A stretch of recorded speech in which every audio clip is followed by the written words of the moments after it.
Tumefurahi kwa kuona mradi huu wa ujenzi wa sekondari mpya ya Amali ambao una thamani ya bilioni 1.6 kama sekondari ambayo iko kwenye kata ya Ruvuma. Pia amesimamia mradi katika utekelezaji hadi kuweza kukamilisha kwa asilimia 97. Pongezi nyingi sana kwenu kwa kuweza kupata mradi huu ambao ni chini ya mradi wa SEQUIP program pamoja na mapato ya ndani. Kama manispaa pia mmeweza kujiratibu na kujisimamia kuweza kupata mapato ya ndani na kukamilisha baadhi ya mahitaji yaliyojitokeza wakati wa utekelezaji wa mradi. Tunawapongeza sana kwa uzalendo wenu, uadilifu na bidii. Sasa bila bidii na uzalendo msingeweza kufikia hapa. Jambo letu ni machache tu. Kwanza, kukamilisha mazingira haya nje. Mtaona shule hii ni nzuri, majengo ni mazuri, yanavutia. Kwa hiyo tuhakikishe kama mlivyojiorganize kwa mapato ya ndani au kwa baka mlionayo, namna gani mtaweka the best landscaping kwa ajili ya nje ili shule hii ivutie na iendelee kuwa iwe shule ya mfano. Lingine ni kuweka mikakati mahususi kwa ajili ya kutunza miundombinu hii. Uwekezaji ni mkubwa, bilioni 1.6 jumlisha milioni 38. Ni fedha nyingi ambazo tunategemea miundombinu hii iwepo kwa muda mrefu, isevu sasa na hata hapo baadaye. Kwa hiyo lazima kuja pia na mkakati mahususi kwa ajili ya uendelevu na utunzaji, sustainability, miradi hii dumu kwa ajili ya muda mrefu. Mradi wa SEQUIP milioni 581, lakini mapato ya ndani takriban milioni 100 plus. Kwa hiyo tunawapongeza jamani, mnastahili makofi. Pongezi nyingi sana kwa kukamilisha mradi huu kwa kipindi hicho ambacho pia kinaonekana ni kifupi. Kumbe tunaweza, si ndio? Tunaweza, lakini tunaona lengo la serikali ni kusogeza huduma za elimu karibu na wananchi, lakini pia kupunguza msongamano. Lakini pia elimu ni kipaumbele pia cha serikali katika kuhakikisha kwamba maendeleo ya nchi yetu yanazidi kusonga mbele. Na hiyo tukuombe mkurugenzi na timu yako mweke mkakati mahususi kwa ajili ya utunzaji. Lakini mkurugenzi yuko kule, sisi tulioko kwenye kata, tulioko kwenye mtaa, ni wajibu wetu kuhakikisha kwamba miundombinu hii inafanya nini jamani? Inatunzwa. Tunatamani kama hivi inapendeza, watoto wetu wanasoma kwenye mazingira bora sana.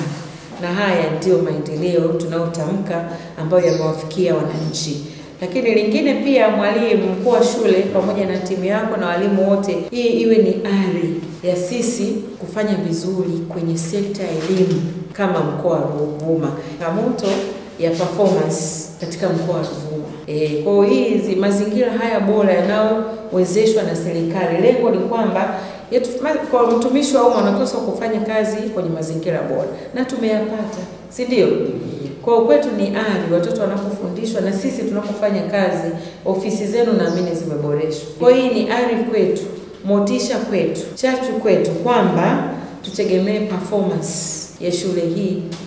Mratibu kwako kwa shule zote unazozisimamia, kwa sababu ni sisi ndio tutachangia performance ya kuona kwamba mkoa wetu unashika nafasi nzuri. Lakini si kushika nafasi, kuwaona watoto wetu wakitoka na maarifa ambayo yamekusudiwa, kwa sababu wamefundishwa kwa syllabus, wamemaliza topic zote.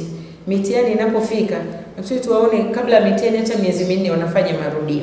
Kwa hiyo tunawaomba sana, na hii tunaliongelea, na mimi ni mkurugenzi, kote mnakopita na timu yako na sisi mkoani wote, hii kwetu itakuwa ajenda ya kudumu ya kuhamasisha walimu tufanye kazi ipasavyo, tufundishe na matokeo. Lakini wazazi, wenye viti, mwasii wazazi wasimamie watoto waje shule. Swala la utoro, kutokuhudhuria darasani, lakini pia wakati mwingine lishe, wakati mwingine walimu wanasema tuchange chakula, si ndio? Kunakuwa na mwitikio mdogo sana, mtendaji, si ndio? Mwitikio ni mdogo. Kwa hiyo mnapokaa na wananchi kwenye vile vikao vyenu vya kimaendeleo kwa ajili ya masuala ya kijamii na kiuchumi, tuhamasishe kwamba sisi ndio tutafanya hali hii iliyopo sasa ya kutokufanya vizuri kwenye elimu tufanye vizuri, na inawezekana. Kazi nzuri sana, tujipigie makofi. Tumefanya kazi nzuri. Najua tuko kwenye hatua za mwisho za ukamilishaji wa mradi, lakini mimi niseme kwa ajili ya commitment, ndio maana tumeweza kufika hapa.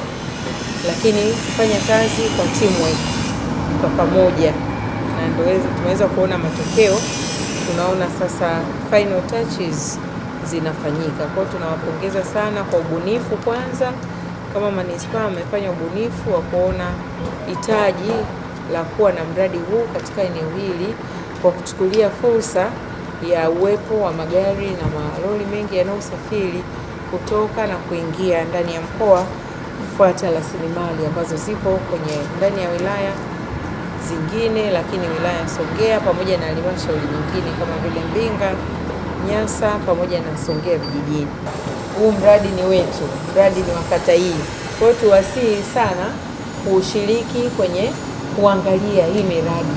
Hii miradi ni yetu, imejengwa kwa fedha nyingi, iendelee kutunzwa kwa ajili ya kuhakikisha kwamba inatumika kwa sasa, lakini uwekezaji huu unakuwa manufaa pia kwa vizazi vijavyo. Na sisi wote tushiriki kuhakikisha kwamba ulinzi na usalama na kutoa taarifa sahihi kwa ajili ya kuhakikisha kwamba tunaendeleza mashirikiano ya serikali yetu pamoja na wananchi. Mkurugenzi, tukupongeze pamoja na timu yako yote.